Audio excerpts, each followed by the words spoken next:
Alors aujourd'hui, c'est le dimanche de l'Église persécutée, et je suis quand même un peu gêné d'être celui qui doit apporter un message, une prédication, en rapport avec ce thème. Parce qu'il y a 260 millions de chrétiens qui sont, d'après l'association Portes Ouvertes, qui sont, je cite, fortement persécutés dans notre monde aujourd'hui. Et moi, honnêtement, j'en fais pas partie de ces 260 millions. Qu'est-ce que je pourrais dire, moi ? Un quarantenaire français, bourgeois du 21e siècle, plutôt en bonne santé pour l'instant, pasteur d'une église qui diffuse en toute liberté son culte en direct sur Internet. Qu'est-ce que je pourrais dire, moi, qui puisse nous sensibiliser à la condition de nos frères et sœurs dans le monde qui sont confrontés au quotidien à l'insécurité et à la violence, hein ? Comment en parler sans être impudent ou insensible ? Comment ne pas passer pour un donneur de leçons, alors que moi je ne sais rien par expérience personnelle, je ne sais rien de la souffrance de mes frères et sœurs persécutés dans le monde ? Comment éviter d'être un ami de Job pour ces victimes ?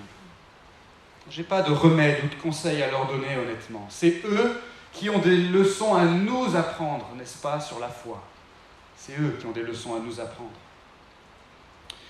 Cela dit, parfois la persécution des chrétiens vient quand même frapper à notre porte, même ici en France. La semaine dernière, dimanche dernier, il se trouve qu'il y avait une patrouille de police qui montait la garde devant l'entrée de notre lieu de culte. Et ça, c'est pas anodin, vous comprenez ? Il y a eu dans notre pays ces derniers mois et ces dernières années des actes de terrorisme, et dans la plupart des cas, les motivations, on le sait, étaient religieuses. Parfois, c'était des chrétiens qui étaient spécifiquement visés. En tout cas, il y a un climat d'insécurité qui augmente petit à petit, même dans nos pays occidentaux. C'est vrai qu'il y a de l'hostilité à l'encontre de la foi et à l'encontre des valeurs chrétiennes. Et de manière générale, il y a des fractures de plus en plus profondes dans la société, il y a de l'inquiétude, il y a de l'angoisse, il y a des crises et de l'incertitude quant à l'avenir, à un tel point que les consultations chez les psychologues, chez les psychiatres, les ventes d'anxiolytiques et de somnifères, et même les hospitalisations pour troubles cardiaques ne cessent d'augmenter en fait depuis quelques années, ici en Occident et en particulier en France. On a, et je le dis humblement, on a des points communs avec nos frères et sœurs dans le monde qui sont persécutés. La question se pose pour eux comme pour nous, de savoir si la foi change quelque chose à notre rapport à un monde instable, voire hostile. On doit, comme eux, se demander s'il y a quelque chose dans le message biblique qui peut nous prémunir contre la peur, ou contre le désespoir, ou contre la haine. Et la réponse du texte qu'on est sur le point de lire et d'étudier, le texte que l'association Portes Ouvertes nous propose d'étudier en ce dimanche de l'Église persécutée, la réponse de ce texte est la suivante. Oui, la foi, ça change quelque chose. Pourquoi ? Parce que quand on connaît le vrai Dieu, on peut se savoir en parfaite sécurité.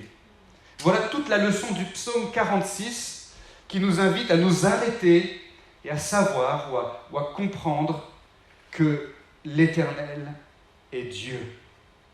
Et ça change la donne pour nous. Alors lisons le texte sans plus tarder. Le psaume 46 que je vais lire en entier. C'est le texte sur lequel l'association Portes Ouvertes nous invite à méditer en ce dimanche de l'Église persécutée. Au chef de chœur, cantique des fils de Corée sur Alamoth. C'est probablement le nom d'une mélodie qui devait accompagner ce psaume. Dieu est pour nous un refuge et un appui, un secours qui se trouve toujours dans la détresse. C'est pourquoi nous sommes sans crainte quand la terre est bouleversée et que les montagnes chancellent au cœur des mers, quand leurs eaux grondent, écument, ébranlent les montagnes en se soulevant. Il est un fleuve dont les courants réjouissent la cité de Dieu, le sanctuaire des demeures du Très-Haut. Dieu est au milieu d'elle, elle ne chancelle pas. Dieu la secourt dès l'aube du matin. Des nations grondent, des royaumes chancellent, il fait entendre sa voix, la terre se dissout. L'Éternel des armées est avec nous, le Dieu de Jacob est pour nous une haute retraite. Venez, contemplez les œuvres de l'Éternel, la désolation qu'il a mise sur la terre. C'est lui qui fait cesser les combats jusqu'au bout de la terre. Il brise l'arc et rompt la lance, il consume par le feu les chars de guerre. Arrêtez et reconnaissez que je suis Dieu. Je domine sur les nations, je domine sur la terre. L'Éternel des armées est avec nous. Le Dieu de Jacob est pour nous une haute retraite. Je vous invite à prier avant d'aller plus loin. Merci Seigneur notre Dieu pour ce texte qui est contenu dans la Sainte Bible, ta parole. Ce texte, comme tous les autres contenus dans la Bible, tu l'as inspiré et tu nous le destines aujourd'hui pour notre édification, notre encouragement, notre croissance dans la foi. Je prie Seigneur que par la puissance de ton Saint-Esprit, l'enseignement de ce texte nous touche et nous transforme. Et cela à ta gloire. Nous prions cela au nom de ton Fils, Jésus. Amen. Alors il y a 3 strophes, 3 couplets dans ce psaume. La première strophe nous parle de la puissance absolue de Dieu, la deuxième de la présence favorable de Dieu, et la dernière de la prérogative salvifique de Dieu. Alors on verra ce que ça veut dire dans un instant, mais pour commencer, la puissance absolue de Dieu. Ce que l'auteur veut nous faire comprendre dans un premier temps, il s'agit des versets 1 à 4 ici, c'est que rien ni personne ne peut faire perdre à Dieu le contrôle du monde. Le psalmiste, c'est-à-dire l'auteur de ce psaume, le psalmiste nous parle ici de la confiance qu'il a en Dieu malgré les catastrophes, l'instabilité, l'insécurité qu'il observe autour de lui. Alors, il ne nous dit pas dans la première strophe exactement pourquoi il a une telle confiance en Dieu. Il y viendra dans la deuxième strophe. Mais il nous fait tout simplement remarquer, pour commencer, que Dieu est toujours là dans la détresse. Vous avez vu ce qu'il dit au verset 2. Et c'est déjà ça qui change sa perspective sur les circonstances difficiles qu'il traverse. Tout simplement, il se rend compte que Dieu, lui, n'est pas dépassé par les événements. Dieu continue d'être Dieu, et puisqu'il est Dieu, par définition, le monde entier, l'univers entier, le cosmos, lui est suspendu à Dieu, il continue de l'être. Et juste le fait de se rappeler cette réalité, ça le rassure, l'auteur de ce psaume. Alors imaginez que vous preniez place dans un véhicule qui n'aurait pas de volant, ni de pédale de frein, ni d'accélérateur, ni aucune autre commande. C'est un véhicule totalement imprévisible, qui va extrêmement vite et qui est capable, sans prévenir, de monter soudainement dans les airs et ensuite de se précipiter vers le sol, et puis parfois qui va faire des loopings et des vrilles et qui fonce sur des obstacles en les évitant à la dernière milliseconde. Est-ce que vous vous sentiriez rassuré dans ce véhicule ? Probablement pas.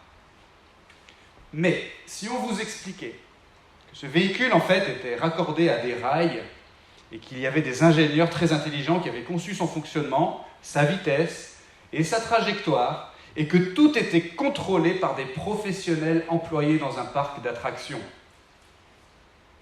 ça vous aiderait peut-être à avoir un peu plus confiance quand même. Peut-être pas pour certains d'entre nous, mais pour la plupart d'entre nous, ça nous aiderait à avoir un peu plus confiance. Parce que vous sauriez qu'en prenant place dans le véhicule, même si vous ne savez pas ce qui vous attend, vous savez au moins que vous ne remettez pas votre vie à des forces impersonnelles et aveugles. Vous l'avez compris, il s'agit ici de montagnes russes et pas de roulettes russes. Et de la même façon, dans notre texte, le psalmiste nous dit que ce monde dans lequel on vit, c'est peut-être des montagnes russes, mais ce n'est pas la roulette russe. Le monde ne répond pas à des forces impersonnelles et aveugles.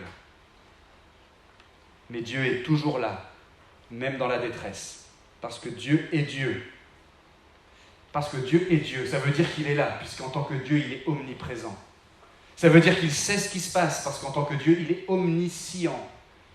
Et ça veut dire que rien n'échappe à son contrôle, parce qu'en tant que Dieu, il est aussi omnipotent, tout-puissant. Alors certes, on pourrait se dire, mais c'est pire alors. Dieu est aux commandes, et c'est comme ça qu'il gère le monde. En autorisant les catastrophes et la violence. C'est comme ça qu'il prend soin de son peuple, en permettant que 260 millions de chrétiens soient fortement persécutés. Et on pourrait légitimement se demander, mais pourquoi le psalmiste a tellement confiance en un Dieu qui n'empêche pas ces choses de se produire? Alors on va y venir à cette question.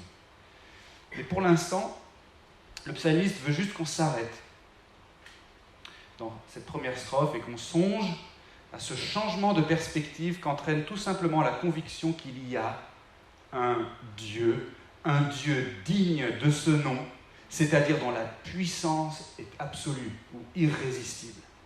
Et puisque la puissance de Dieu est absolue ou irrésistible, eh bien rien ni personne ne peut faire perdre à Dieu le contrôle du monde. Et ça, déjà, c'est quand même mieux qu'un monde qui serait livré au hasard et à la futilité. L'année dernière, il y a eu 9500 attaques répertoriées contre des lieux de culte et des institutions chrétiennes dans le monde. 9500 contre 1850 l'année précédente. Une flambée spectaculaire des violences contre les croyants. 2983 chrétiens ont été tués en raison de leur foi en une année. Mais au moins parce qu'il y a un Dieu, on sait que ce n'est pas le dernier mot de l'histoire. Parce qu'il y a un Dieu, on ne peut pas dire « c'est comme ça ». Ce sont des choses qui arrivent. Ce n'est pas de chance pour ces gens, mais bon, c'est comme ça, point. On ne peut pas dire ça. Dieu n'empêche pas la persécution, la violence, la souffrance, ni la mort dans le monde. Il n'a pas promis aux croyants de les protéger dans le sens de les immuniser ou de les prémunir complètement contre ces choses. En revanche, Dieu est là, dans la détresse, et il contrôle la situation, selon son projet souverain. Et même si on ne comprend pas tout, loin de là d'ailleurs, au moins on sait que les malheurs de notre monde et de notre vie ne sont pas aléatoires, ou futiles, ou absurdes. C'est déjà ça. Mais ce n'est pas tout. On revient au texte, et le psalmiste évoque ensuite, dans la deuxième strophe, les versets 5 à 8, la présence favorable de Dieu. Ce qui veut nous faire comprendre maintenant, c'est que Dieu a voulu se faire connaître aux hommes et se rendre propice à ceux qui lui font confiance. Dans cette deuxième strophe, ou ce deuxième couplet, on voit que le psalmiste porte son attention maintenant vers un lieu particulier. Il s'agit du temple de Dieu, qui se trouve, dit-il, dans la cité de Dieu, c'est-à-dire à Jérusalem. Et en pensant à cet endroit, le psalmiste se rappelle que Dieu a établi une relation particulière avec des gens que Dieu appelle son peuple, et que Dieu est même présent au milieu de son peuple. C'est matérialisé par le temple qui est là, dans la cité de Dieu, qui est Jérusalem à cette époque-là. Et même il se rappelle, en pensant à ces choses, que Dieu est favorable à son peuple, malgré l'instabilité du monde. Autrement dit, non seulement il y a un Dieu qui gouverne l'univers, mais en plus ce Dieu est intervenu dans le monde pour que les hommes puissent le connaître et entrer personnellement au bénéfice de cette puissance absolue ou irrésistible de Dieu. Dieu n'est pas juste l'ingénieur souverain ou le grand architecte qui veille de loin sur le fonctionnement du monde, mais il a voulu entrer en relation personnelle avec les êtres humains. Il s'est approché pour qu'on le connaisse. Et ce que le psalmiste est en train de faire ici dans la deuxième strophe, c'est qu'il est en train de pointer ce qu'on appelle l'alliance de grâce en théologie, c'est-à-dire ce contrat, en quelque sorte, que Dieu a élaboré pour que les gens puissent le connaître, et dont les modalités de ce contrat sont toutes simples en fait. Dieu se rend propice à tous les êtres humains qui lui font confiance. C'est aussi simple que ça. Et donc le psalmiste, il pense à la cité de Dieu, dit-il, il pense au sanctuaire des demeures du Très-Haut, et ça lui rappelle que les croyants ont une relation particulière et privilégiée avec Dieu. Ça lui rappelle l'histoire de la rédemption, comme on dit en théologie. Dieu a pourvu à des moyens pour qu'on lui rende un culte. Nous, les Israélites, se dit le psalmiste, nous, on a les moyens de rendre un culte à ce Dieu tout-puissant. Il a établi même sa demeure au milieu de nous, à Jérusalem. Le Dieu unique et vivant est notre Dieu, c'est le Dieu de Jacob, il nous est propice. C'est incroyable. Et on n'a pas de mal à imaginer, à notre tour, que si on est convaincu qu'on a une relation privilégiée avec un Dieu tout-puissant qui nous est favorable, ça va changer beaucoup de choses quand même, à la façon dont on va considérer l'instabilité du monde autour de nous, et même l'insécurité, la violence, et qui sait, la persécution dans notre propre vie. Permettez-moi de m'adresser aux enfants qui écoutent ce matin. Imaginez, les enfants, que vous deviez faire un long voyage, très dangereux, quelque part où vous n'avez jamais été, Et heureusement, vous pouvez vous faire accompagner d'un adulte. Mais quel adulte est-ce que vous allez choisir pour vous accompagner ?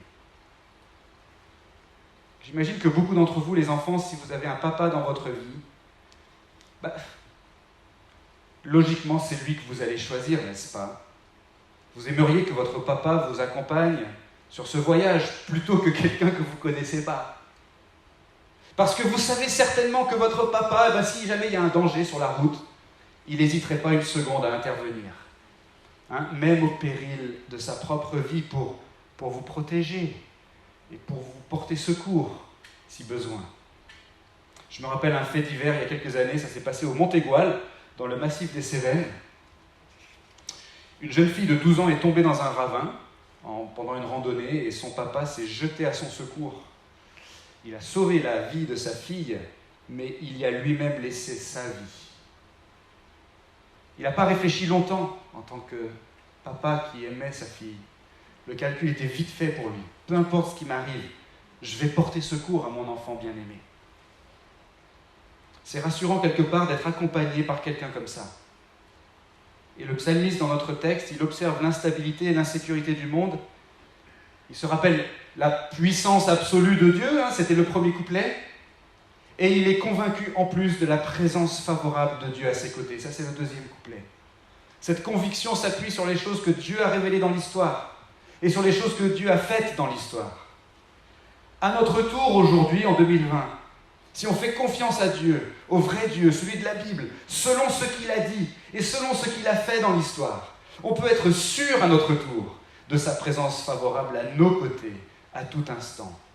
On peut être sûr que quoi qu'il arrive dans le monde, quoi qu'il arrive dans notre vie, malgré l'instabilité politique, malgré le terrorisme, malgré la persécution, malgré la crise économique, malgré la pandémie, même si on devait perdre un proche, souffrir nous-mêmes, ou même mourir nous-mêmes, eh bien on peut être sûr que Dieu nous est propice et qu'il ne nous abandonnera pas.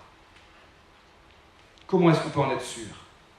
Eh bien, Dieu a prouvé ses intentions en s'approchant de nous, les humains, par Jésus-Christ, et en s'interposant au péril de sa propre vie pour secourir les croyants.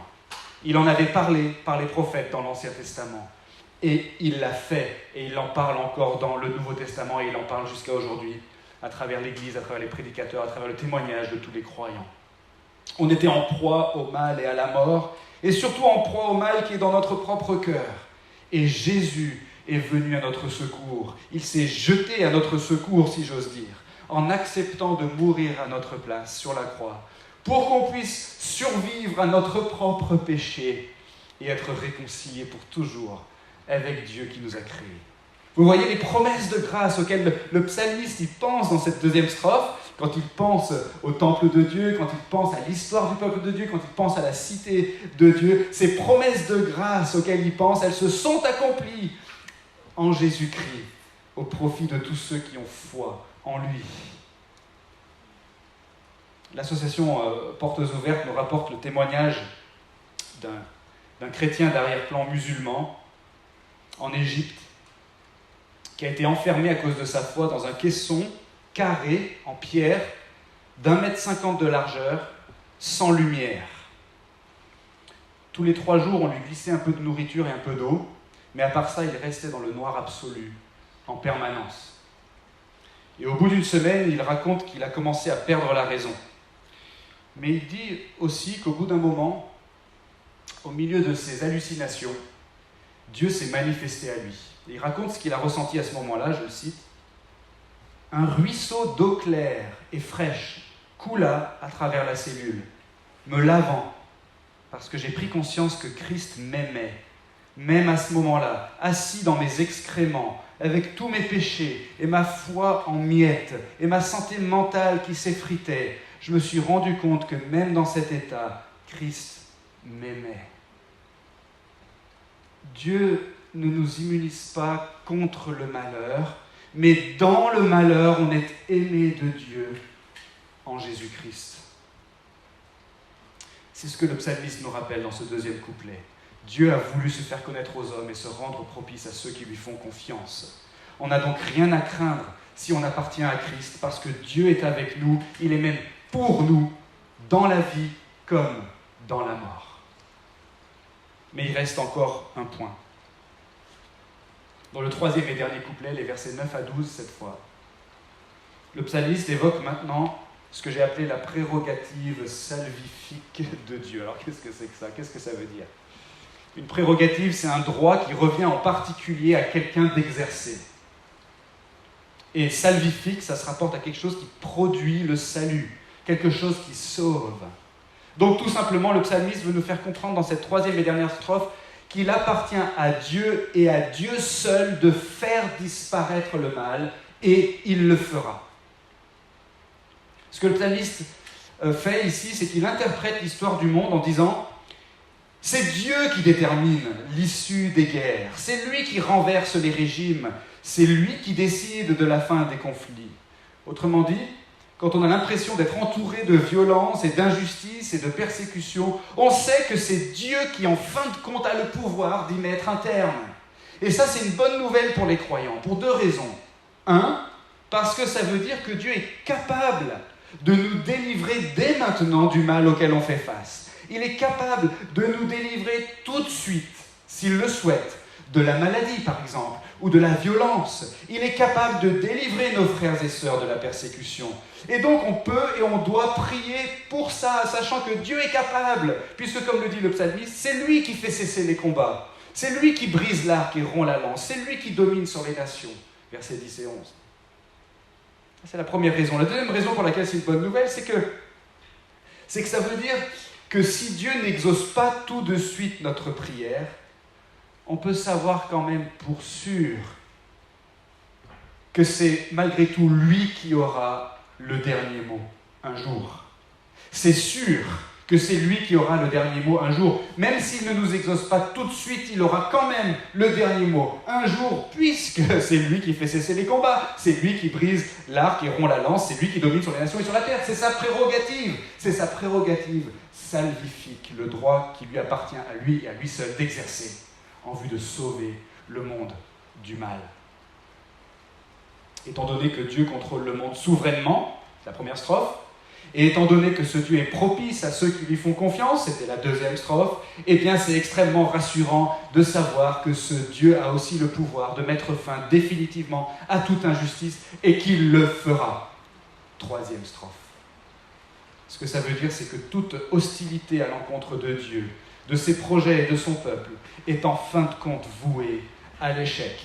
C'est comme construire un château de sable sur la plage sans se rendre compte que c'est la marée basse. On peut y mettre beaucoup d'efforts, beaucoup de raffinement, mais c'est quand même voué à l'échec. Et on finira à un moment donné par s'en rendre compte. C'est sûr, parce que c'est la marée basse et parce que la marée va monter un jour.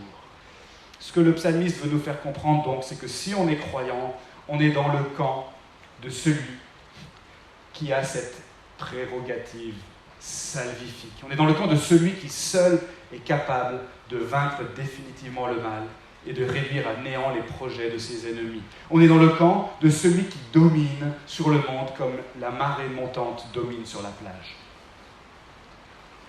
Le texte nous incite donc ici à nous tourner vers Dieu par la foi et à nous appuyer sur lui, parce qu'il est capable d'exaucer nos prières pour la paix. Il peut nous délivrer immédiatement de la violence et de l'injustice, comme il peut délivrer son Église de la persécution dans le monde. Mais s'il ne le fait pas tout de suite, on sait qu'il le fera un jour. Et en attendant, il peut fortifier notre foi et notre confiance en lui. Il peut nous encourager et nous réconforter dans l'espérance de la paix et de la consolation future qui seront un jour complètes et définitives. Il appartient à Dieu et à Dieu seul de faire disparaître le mal, et il le fera. Ce triomphe ultime de Dieu sur le mal est inéluctable. On le sait parce que Jésus est ressuscité. Par sa résurrection le troisième jour, Jésus a scellé une fois pour toutes la défaite du mal et de la mort. Un jour, le triomphe de Dieu et la défaite du mal seront pleinement manifestés. C'est ce qu'on appelle traditionnellement le jour du jugement dernier, quand Dieu corrigera toute injustice, quand il consolera toute souffrance, quand il purgera sa création de tout mal, une fois pour toutes. Et tous les croyants ressusciteront ce jour-là glorieux. Ils ressusciteront glorieux pour habiter éternellement avec Dieu sur cette terre renouvelée, comme le dit l'apôtre Jean dans le livre de l'Apocalypse, à la toute fin de la Bible. Il essuiera toute larme de leurs yeux, la mort ne sera plus, et il n'y aura plus ni deuil, ni cri, ni douleur, car les premières choses ont disparu. Alors on se posait la question en introduction de savoir si la foi, ça pouvait changer quelque chose à notre rapport à un monde hostile, instable, dangereux. On se demandait s'il y avait quelque chose dans le message biblique qui pouvait nous prémunir contre la peur, ou contre le désespoir, ou contre la haine, quand on observe l'injustice et la violence autour de nous, et quand on en fait peut-être même l'expérience à titre personnel. Et la réponse du texte qu'on a vu aujourd'hui, oui, la foi, ça change quelque chose.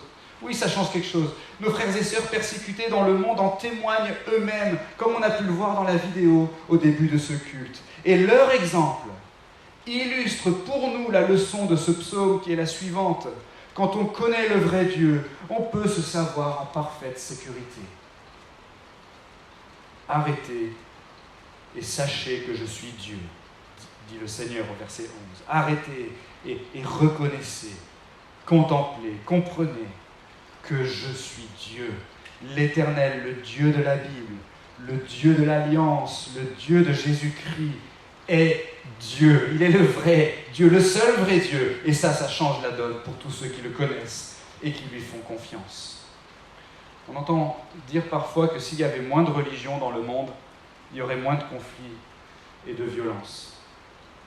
Et c'est vrai, comme je le disais en introduction, qu'un certain nombre d'agressions et de meurtres ont effectivement des motivations religieuses, notamment dans notre pays et dans l'histoire de notre pays. Mais en fait, ce qu'il nous faut, c'est pas dans l'absolu moins de religion. C'est moins de fausses religions qu'il nous faut, et plus de la vraie religion, au sens étymologique du terme, c'est-à-dire le fait de connaître Dieu et d'être relié à lui et d'avoir sa faveur. Et ça se trouve que dans l'Évangile, que dans la bonne nouvelle de qui est Jésus-Christ et de ce qu'il a accompli. Ces jours-ci, beaucoup de gens sont confrontés à la fragilité de la vie. Beaucoup de gens se posent des questions qui se sont peut-être jamais posées avant. Quel est le sens de ma vie, en fait ? Y a-t-il autre chose que le monde matériel ? Est-il possible d'avoir une espérance qui soit plus forte que la crise économique, plus forte que le terrorisme, plus forte que la persécution, plus forte que l'injustice, plus forte que la Covid-19, une espérance plus forte que la mort? Eh bien, je veux le dire très solennellement pour conclure. Il y a un Dieu, et ce Dieu, le seul vrai Dieu, est le Dieu de la Bible, le Dieu d'Abraham, de Moïse, de Jésus et des apôtres. C'est un Dieu qui s'est approché de nous par Jésus-Christ et qui se laisse rencontrer, qui se fait connaître personnellement. Et il a prouvé qu'il était digne de notre entière confiance. Il a prouvé qu'il était bienveillant et plein de miséricorde parce qu'il s'est donné lui-même pour nous. En vertu de la mort et de la résurrection de Jésus-Christ, eh bien, contrairement aux athées, contrairement aux adversaires de l'Église chrétienne, contrairement aux adeptes de toute autre religion, eh bien, nous qui faisons confiance à Jésus, on peut être certain, je dis bien certain, d'avoir la faveur de Dieu et donc d'être en sécurité pour l'éternité.